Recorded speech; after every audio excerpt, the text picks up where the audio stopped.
I'll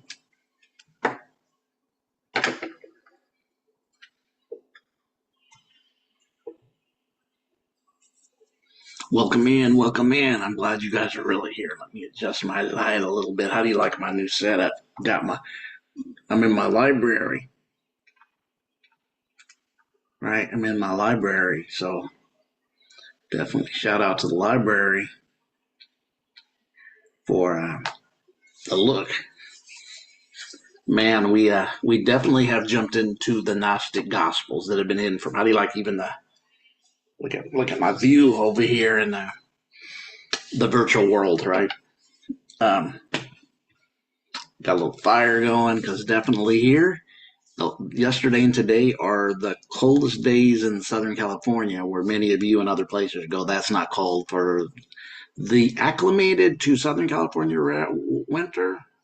Usually I'm not too bad, but I'll admit last night was cold and today is cold and we've been raining and hopefully it looks like it's ending here in the next 2 days. And another shout out I have to give a shout out to is over in Long Beach. It's getting sizzled by fires in, excuse me, not Long Beach, California, Long Island, New York. Yeah, another the opposite coast. It's getting sizzled and brizzled with fires. So my thing with that would be what's the purpose, what's for. As we did a little bit of investigation, I could go deeper on the smart cities and the pushing of the smart cities, and that's just the way it's been and the way it's gone with those type of things. We've talked a little bit about it. You know what, I did the brush junkies and it did not come out, and then I was doing some changes and it got erased. So now I think about it, I have to maybe deal with brush junkies because I did do a video that never got released about how they were actually the plans. We weren't and looked at the plans for Los Angeles and Maui of the smart cities and how they were going to be structured before each of them caught on fire. But anyways, we talk about the real because this is West Coast uncensored because we uncensored the veil of everything that has kept us as we get in these Gnostic Gospels has kept us alienated from ourselves and kept us apart from ourselves by um, the forgetfulness, the dysfunction, the programming in religion. As we've jumped into the Gnostic Gospels the last couple of days, and we've shown you how the canonized ones had a purpose and what was behind that purpose, which is easily defined. But cognitive dissonance will have somebody still dancing the dance of them that actually it's obvious what will happen. But that's the difference when you're out of the cognitive dissonance and you're coming out, because we're still unraveling programming out of ourselves from this, from even the forgetfulness to the not knowing whence and hence. Why are we here? Who are we?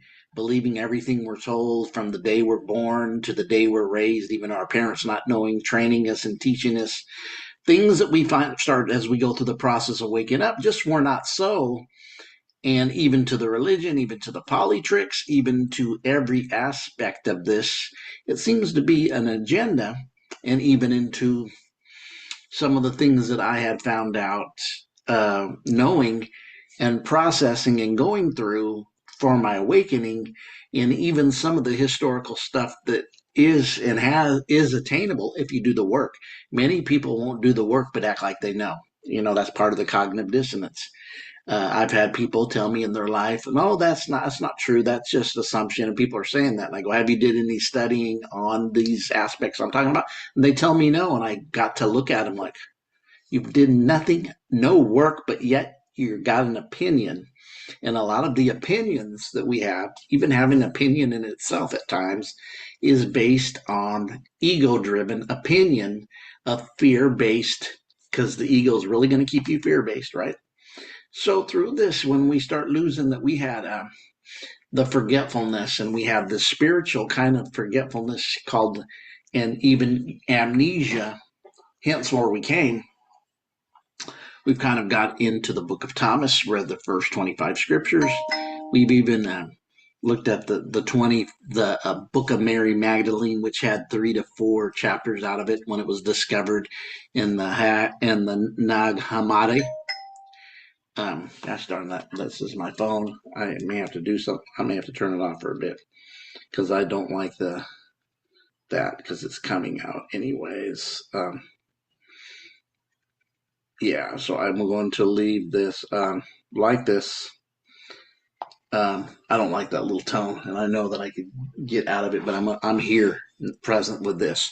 So what we're going to do, I'm going somewhere else. We're going to share a very big book in the Gnostic books. There's so many, like I shared the last book with Mary Magdalene, and in the Gnostic texts, and even the Gnostic creation story differs.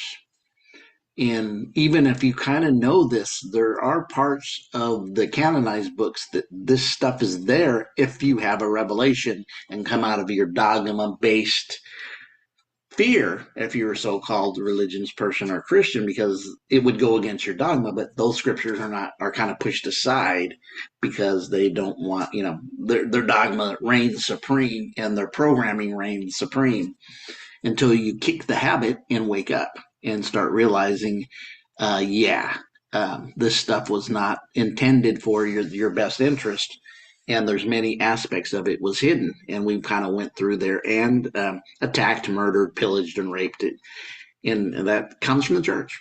Yeah, religion. It's did it over and over and over, as we see with the Abrahamic religions who are masters at it. To be honest, the religions, but this group of people were peace.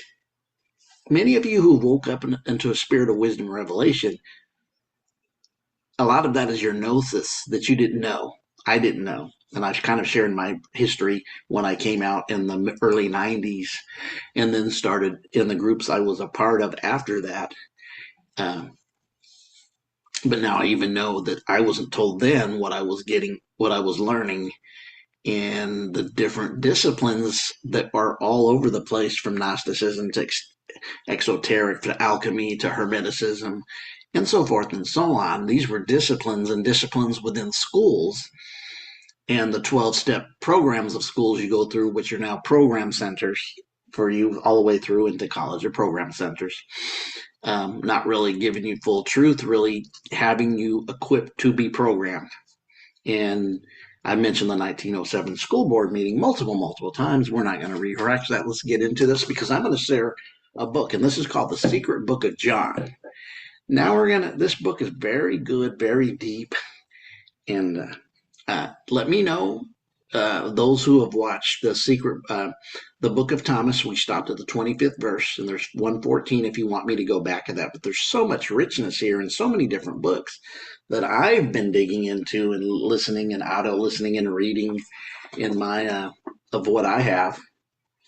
Right, but there's better books than this. Look it up. There's better books. Ask for, if you do look it up, Google which book is the best for the Nag Hammadi, right? Hammadi, Hammadi, which is the name of a place in Egypt where hence these were found in 1945. But we're going to share, and we're not going to be square. We're going to share this today. And yes, I will do my best because I did not like the way the other ones look. You will not see me on here twice like you did before. I know how to get rid of that now. And I said the newer ones would be much better with this. And yes. Um, so, yes, we're going to read from the Secret Book of John. I will pull this a little bit closer to moi so I can read. And let me see. I have full screen and full page here. And I'm hoping in my sharing that I did and looked up what to do that it's better. It's better for you there too. But anyways, let's get going. So this is the Secret Book of John, the teaching of the Savior, revelations of the mystery of things hidden in silence, things he taught to his student John. So this would be actually like a mystery school. You take the students, you teach them, as you've seen in the other book we read. Peter was very envious of Mary Magdalene, who was not pushed as an oppressed harlot that we get in the religious aspect of this. She's not that at all. Actually, she's very disciple, rich with mysteries, embodies the feminine energy in a higher state of being, because this is all about feminine and masculine energy being the oneness. She brings forth some higher truths in it, and Peter gets offended that she knows this, and it's over. And he's like, why did he didn't tell me that? And then he was corrected by some of the other brethren in it, and she was talking about the duality, and then switching the duality into the unity of one. When it comes out of the duality, what happens when the two become one and the one become two? What do you do then?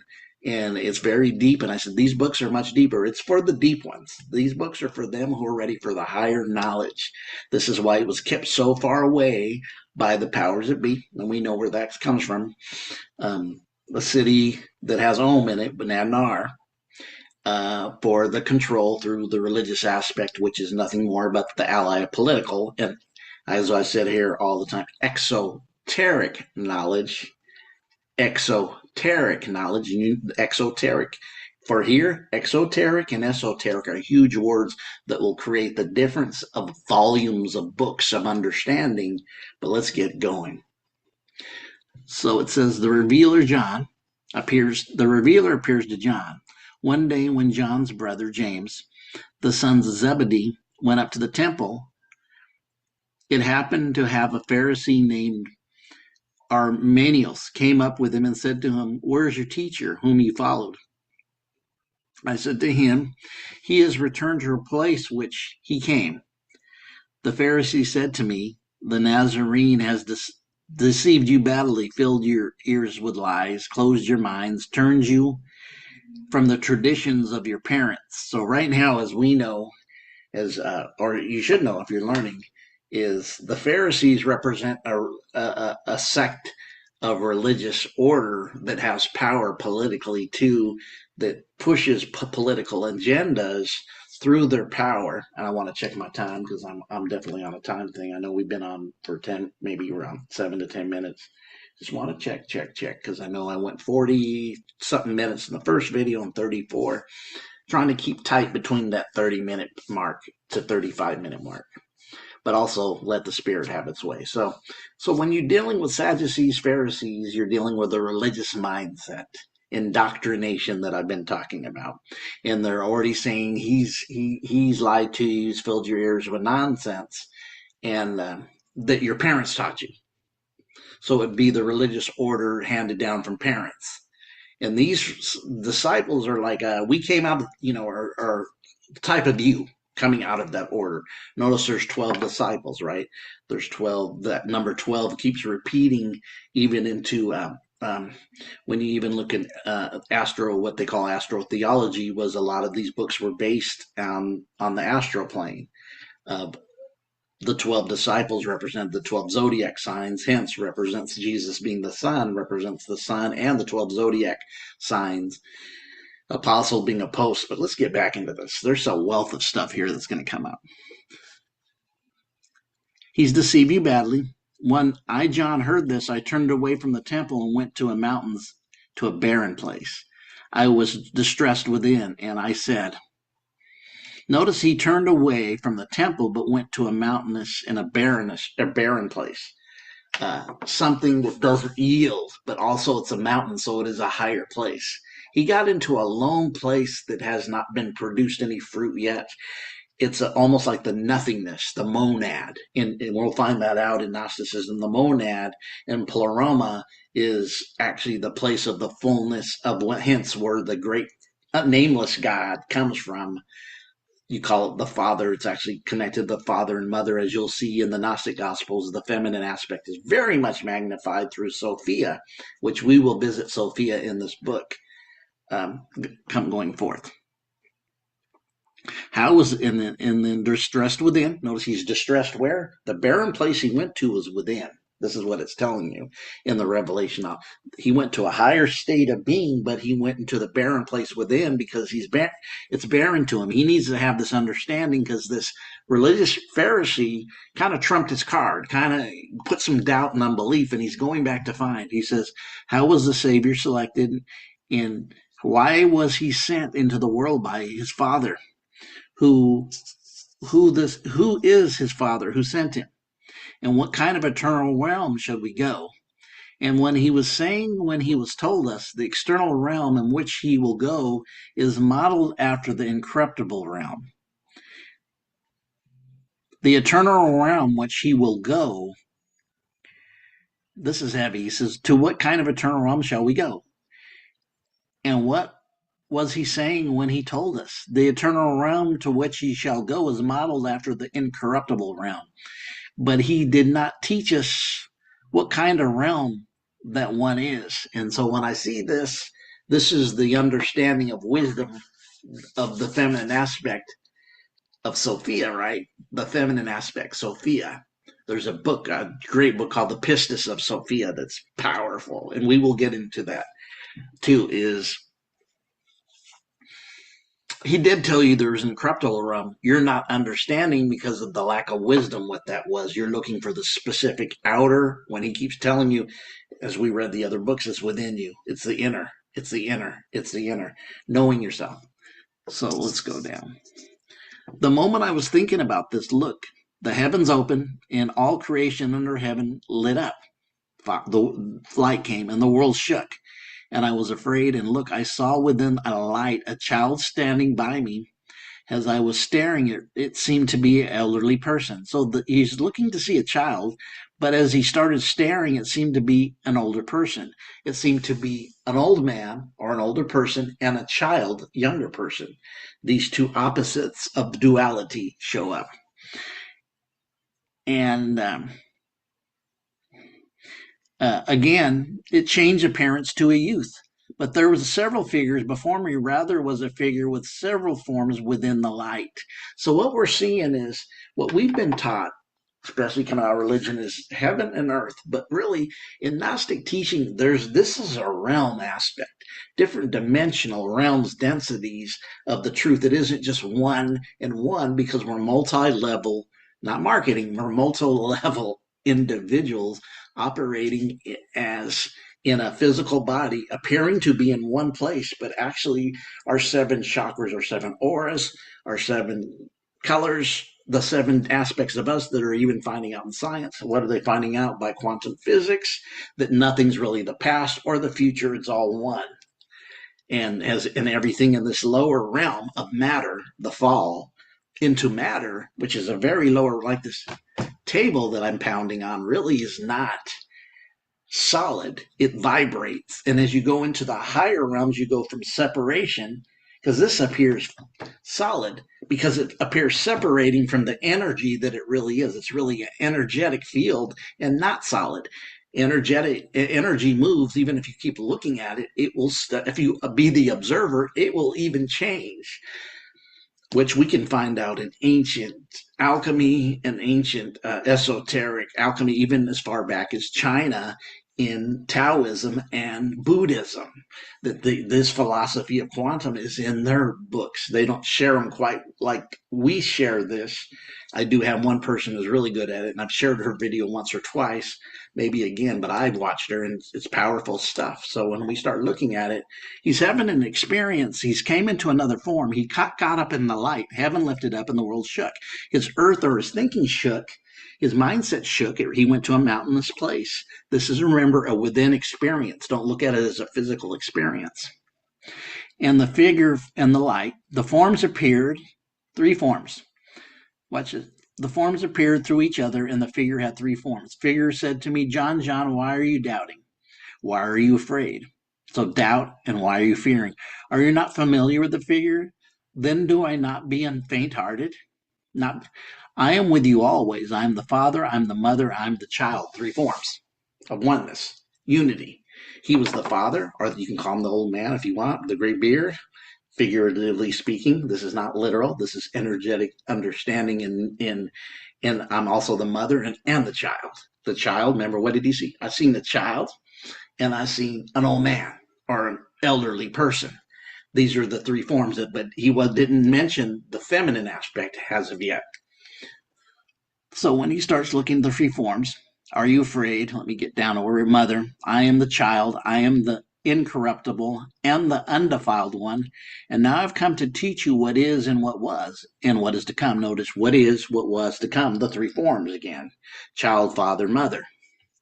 walking in the three, the triangle, the Trinity, the what we call Trinity, and through the religious aspect, but really it's the pyramid of the three unity of top, two solids in the bottom, right? Pyramid, the threesome, um, a foundation, a pyramid. I would even look at it energetically when you're doing the duality, is we're so caught up in the duality of left and right, we forget there is a center point, is a third, and that's balance, and into the center is where you want to be, which would be even the power of wisdom in the feminine aspect, having the child and having the father. And you can reverse it because I'm going right, left, where this is really left, the opposite to you. This is really right, left via the screen. So let's go down a little farther. Where am I at? Corruptible. And this is visible. And what is visible? What is I have come to teach you what was and was to come, that you may understand which was invisible, that may understand what is invisible and what is visible, and to teach you about the unshakable race of a perfect humankind. So now I lift up your head, that you may understand the things I tell you today. Notice he says, I may lift up your head so that you may understand. Lifting up the head represents lifting up your consciousness. It's not literal. Get the mindset of a person. This is meaning I'm lifting up your head. If I, the Son of Man, be lifted up in the others, in the Roman scriptures, draw them into me. He's saying, if I lift up your head, that you may get comprende, you may get the understanding, or I like to say from secret energy, inner standing.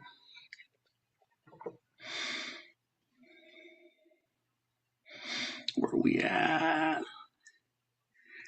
Lift up your head, that you may understand the things I shall tell you today, that you may relate them in your spiritual friends who are from an unshakable race.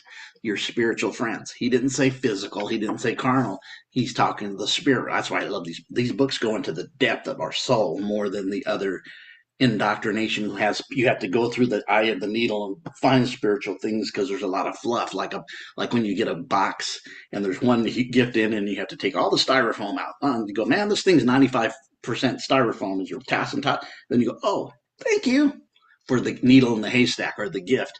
These are full of wisdom, over and over, feminine aspects of wisdom, of Sophia, which is coming. Remember, he said the mother, that you may relate with your spiritual friends. It's actually your spiritual friends could be the others outside of you, from the unshakable race of perfect mankind, and also yourself.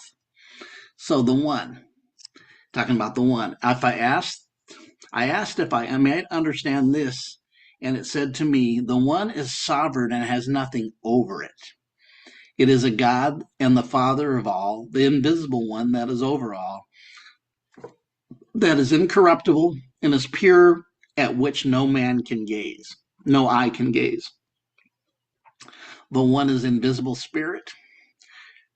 We should not think of it as a god or godlike. I love that, because I'm going to tell you, the reality is the godlikes are all the visible stuff that we're being taught, indoctrinated throughout time, not just Christianity. All these are really men taking on like a demigod, or entities caught in lower realms. And this is going to lead you to what this book is about when we start getting in words you've heard me talk about, the demiurge, and in that. This is going to lead us there. So he says, greater than God, because it has nothing over it and no Lord above it. It does not exist within anything inferior to it, since everything exists within it alone. It is bi-eternal. It is eternal, since it does not need anything, for it is absolutely complete. It has never lacked anything in order to be completed, but by rather it is always. Does this help you guys if I make this bigger? Tell me if it does. Give me a shout on the videos, because I can do this, and actually might help me not to get so close.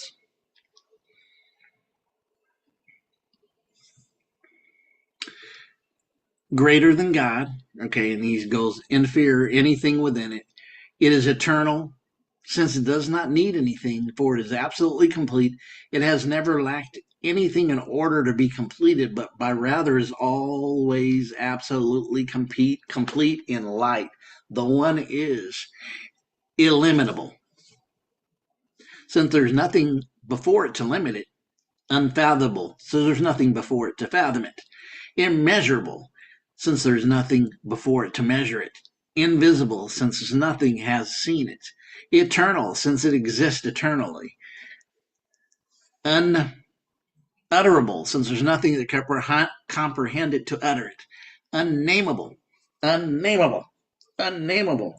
This is the monad, I believe. This is going into why we keep putting names and gods and categories when this is telling you it's greater than what we've been taught and what we. I just love this stuff. I do, because it goes depth.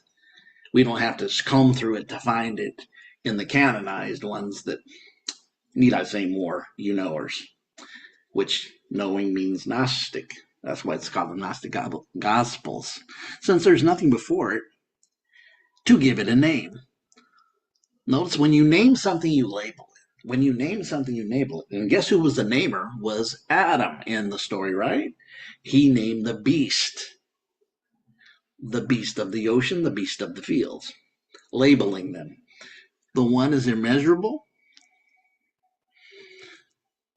pure, holy, immaculate. The one is unutterable, is perfect in corruptibility, and is part of perfection or blessedness or divinity is much greater. One is not corporeal and is not incorporeal. One is not large, it is not small, it has no shape. Ooh, how much, meaning it's really not physical. We're beyond physical. How much is it? What kind is it? Now, these are questions that really no one can understand it, because these are the two questions. How much is it? What kind is it? Labels. This is beyond label, wisdom and understanding. No one can understand it. No one is among the things that exist, but is much greater. One is beyond the things, but is much greater than that which exists. Not that one is greater, rather it is, in itself, is no part of the eternal realms of time. For whatever is part of a realm was once prepared by another, time has not allotted to it. Love that.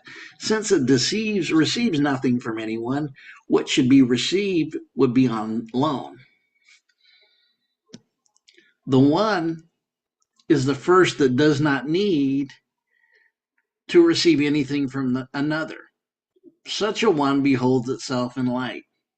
The one is majestic and has immeasurable purity. Immeasurable, what purity?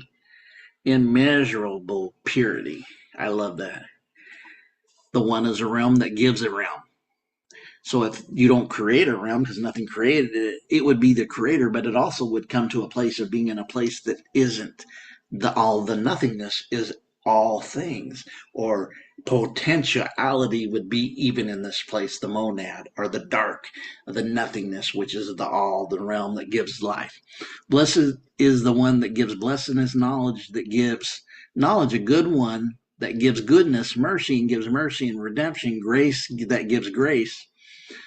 Not as if one possesses this all, rather in that the one gives immeasurable, incomprehensible light.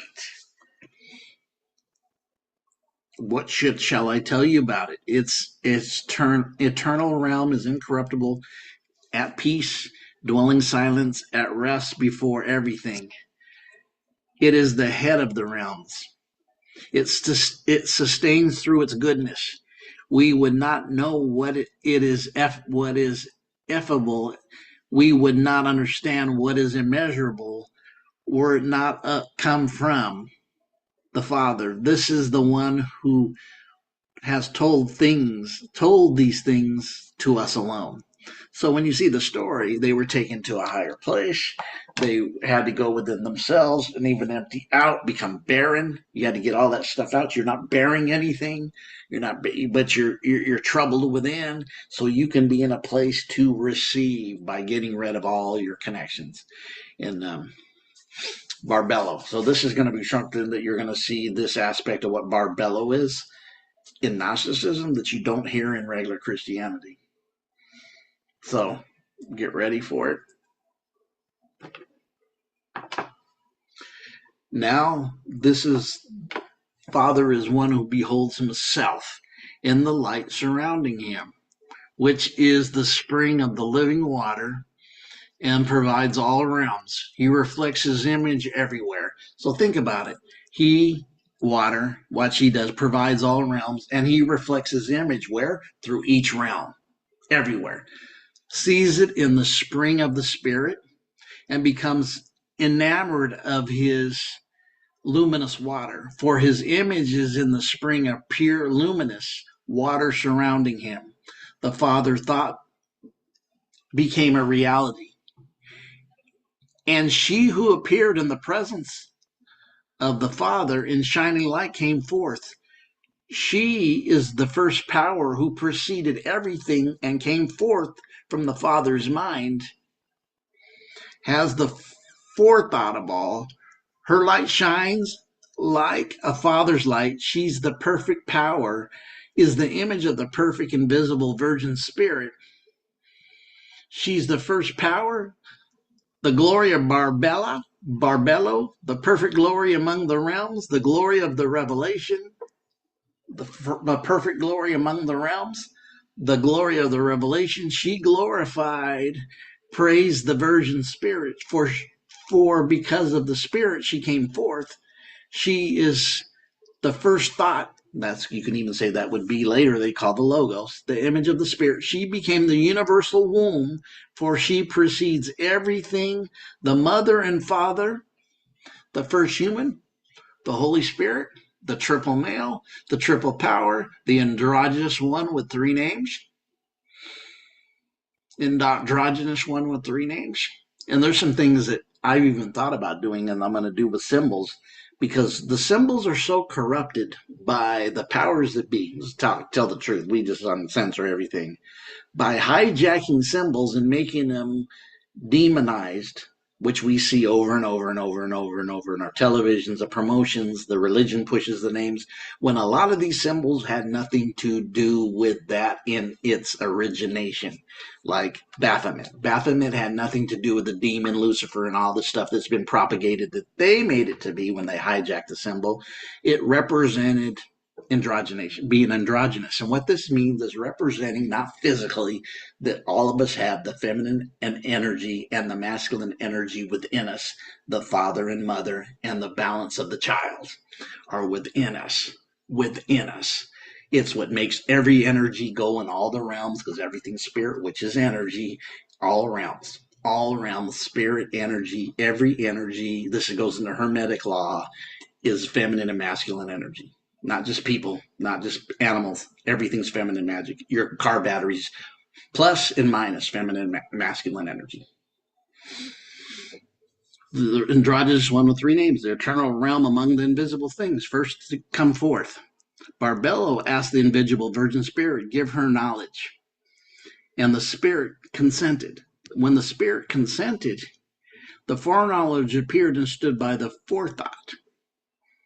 The foreknowledge came and stood by the forethought. Think about it. Just remember that. This is deep. I love this.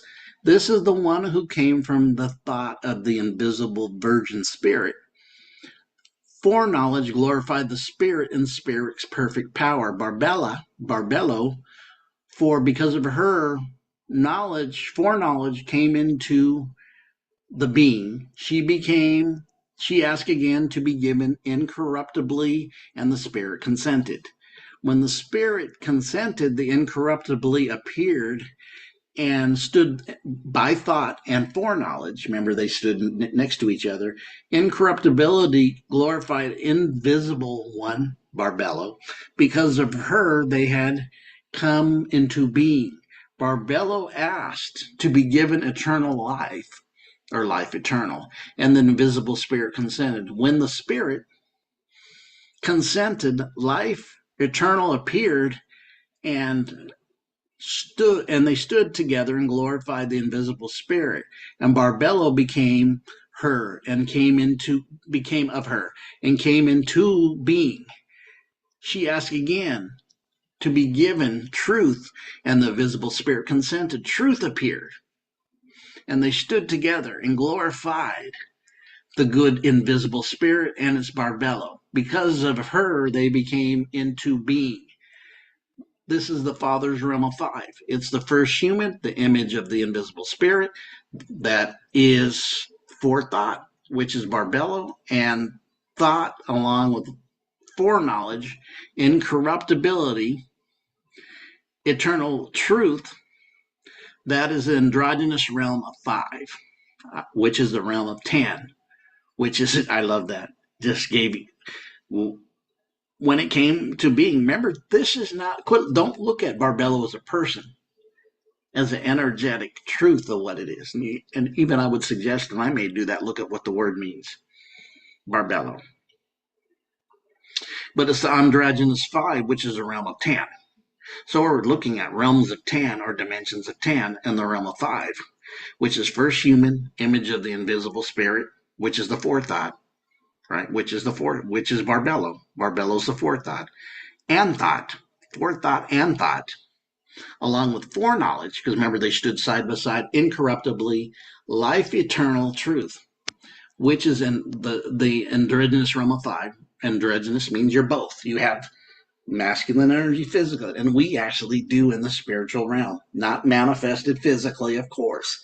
Quit looking, the physical is the lowest realm of density, which actually I told you, this is not solid. It is vibration. This is science now, which this is being told a long time ago. Barbello conceives, the father gazed into Barbello. Let me check my time, because I know we started. We're along pretty well. When we're looking at this, maybe we'll go a little bit longer. I think I may do part 2. I read this a while ago, and I'm revelating like a mad dog on this. I think I'll do a part 2 on this, but let's read a little bit more. Barbello, the father gazed into Barbello with the pure light surrounding the invisible spirit. Remember, you're the children of light, and its radiance. Barbello conceived from it. So Barbello conceived, which is forethought, right? Thought. Father gazed into Barbello, surrounding the invisible spirit, which is one of the 5, and its radiance, because we're talking about light, and conceived. And it produced a spark of light similar to the blessed light, but not as great. This was the only child of the mother and father that came forth. Its only offspring, the only child of the father, the pure light. Remember, the father and mother and the son, the 3 you talked about earlier. Invisible virgin spirit rejoiced over the light that it produced, that came forth from the first power of the spirit's forethought, Barbello. Who is Barbello? The spirit anointed it with its own goodness, because you've been told you're sinners and bad, and debunk it. We're here to debunk all that stuff. And there's even a book where he says there is none, it's just you think it. But anyways, until it's perfect. With no lack of goodness, since it was anointed with the goodness of the invisible spirit, the child stood in the presence of the spirit as the spirit anointed the child. When the child received from the spirit, at once it glorified the Holy Spirit for perfect what? Forethought, Barbello. Because of her, it had come forth. The child asked to be given mind as a companion to work with. So we're already seeing through the realms. It's created in a realm, but it's starting to go into other realms. Notice that's going like this, kind of falling into another place. Things are happening in the other realms. The spirit consented. When the invisible spirit consented, mind appeared, and it stood by the anointed and glorified the spirit on Barbello. All these beings came into existence in silence. In silence. Notice that. Silence, and then you take silence and it's listen. Reverse the words of silent is listen. Mind wished to create something by means of a word of the invisible spirit. It will become a reality, and it appeared. With the mind and the light glorified it, the word followed will. For the anointed, the self-conceived God created everything by the word. Eternal life, will, mind. Foreknowledge stood together and glorified the invisible. Remember, foreknowledge, Barbello, and stood together and glorified the visible spirit and Barbello. Like I said, for because of her they had came into being. This is producing from a different spirit. The Holy Spirit brought the self-conceived divine child of itself and Barbello to perfection so that the child might stand before. I hope I'm not going too quick for you. Great invisible virgin has a self-conceived God, anointed, who honored the Spirit with a loud acclaim. The child came forth through forethought, Barbello. The visible Spirit set the true self-conceived God over everything and caused all authority and the truth within subject to it, so that the child might understand everything. Remember, we're dealing with the feminine, now we're dealing with the child. The one called by a name. Remember, there was no name because you could not, the nameless, who was going to name the nameless? There is nothing before it and nothing above it. Names are labels. So you see, this is dropped down from to now being called by a name. Greater than every name, the name that told us they were worthy of it. The four luminaries. From now the light which is anointed from the incorruptibility by the grace of the Spirit, the four luminaries that derive from the self-conceived God gazed out in order to stand before it. The three beings are will, thought, life. The four powers are understanding, grace, perception, and thoughtfulness. And we're going to stop there. We're going to do, let's do this too. Grace dwells in the eternal, but before this, we'll finish with this. Grace dwells in the eternal realm of the luminary Harmozel, who is the first angel. There are three other realms. See, these are stuff you hadn't heard from what we're talking. The three other realms with this eternal realm: grace, truth, and form. And we're going to stop with the second luminary. This is where we'll stop at. And we will do a part two because I just love this because I'm seeing stuff that I hadn't seen even before the first time I read it. And I love doing this with y'all. So man, that's some good stuff. I like that. I mean, that's some deep stuff. This is not the gospels of go and tell everybody to repent because they're going to hell with just indoctrination and dogma and structures, organizations. It is the free will of your purpose was to come because you've always been connected. The forgetfulness of notice is showing you the dropping of the realms from the nameless to Barbello, to the luminaries now that we're at, and to structures of orders that we're seeing. This is a secret book of John. We will continue with it. Let's get back at it. We will have a part two.